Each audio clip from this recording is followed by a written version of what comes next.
Early in your real estate career, it's likely that you're going to be working with more buyers than sellers. So it's important that you know how to get started working with buyers. The first step in the process is going to be to make sure that they are not under agreement with another realtor. If they are under agreement with another realtor, it would be a violation of the code of ethics for you to continue to work with them. So just get that step out of the way in the beginning before you waste any time. Number two, you want to make sure that they're pre-approved for a mortgage. Now, just to be clear, I will show people houses one time. So the first time before getting a pre-approval letter from them, I think it's a good way to establish a relationship and a rapport. But after the first time, I will insist that they provide me either with a pre-approval letter from a lender of their choice, or I give them some recommendations for some people to talk to. Before physically showing them properties, I also like to have a buyer agreement in place. You need to have a buyer agreement that either specifies that you represent them for the properties just that you're showing them, or you can have an exclusive agreement for a period of time that covers all properties in Connecticut.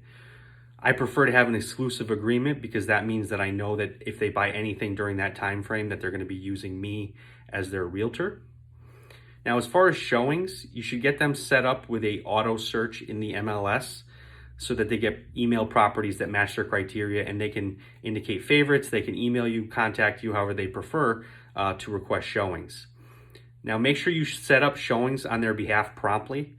Properties can go under contract quickly, and part of providing good service is making sure that you can get people into properties as soon as possible. And if you can't, ask one of your team members to assist you in that process.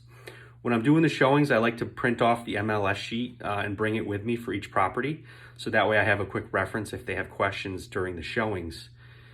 If they do like the property, you find something they like, you're going to help them to make an offer. But you want to make sure that they've reviewed all the property condition disclosures prior to talking about any terms within the offer. The disclosures should be available within the multiple listing service in the attachment section. And then once you provide them with that, you can talk about the terms. A lot of times buyers are going to want your opinion as to how much they should offer. And it's okay to do a market analysis for them or talk about comparable sales and things like that.